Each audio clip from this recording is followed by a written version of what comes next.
ចាសូមជម្រាបសួរដល់អ្នកបងប្អូននៅក្នុងសេចក្តីស្រឡាញ់នៃព្រះយេស៊ូវគ្រីស្ទចាថ្ងៃនេះខ្ញុំនឹងអាននៅព្រះគម្ពីរលូកានៅជំពូក18ខ9ដល់ខ14ចាដែលនិយាយអំពីការផ្ទៃប្រដូចជាបន្តទៀតអញ្ចឹងសូមបងប្អូនអ្នកគ្នាបានស្ដាប់ទាំងអស់គ្នានៅព្រះទូលព្រះអង្គនៅថ្ងៃនេះលូកាជំពូក18ខ9ឯពួកអ្នកដែលຕົកចិត្តនឹងខ្លួនគេថាគេសុចរិតហើយក៏មើងងាយដល់មនុស្សឯទៀតផងនោះទ្រង់មានបន្ទូលជាពាក្យប្រៀបប្រដូចនេះថាមានបរិសពីរនាក់ឡើងទៅអធិដ្ឋានក្នុងព្រះវិហារ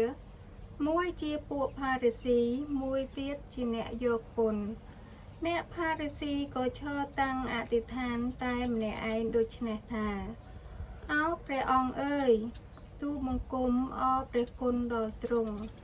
ព្រោះទូលបង្គំមិនដូចជាមនុស្សឯទៀតដែលជាមនុស្សប្លន់ទុច្ចរិតហើយកំផិតឬដូចជាអ្នកយកពន្ធនេះទេទូលបង្គំតមក្នុងមួយអាទិត្យ2 ដង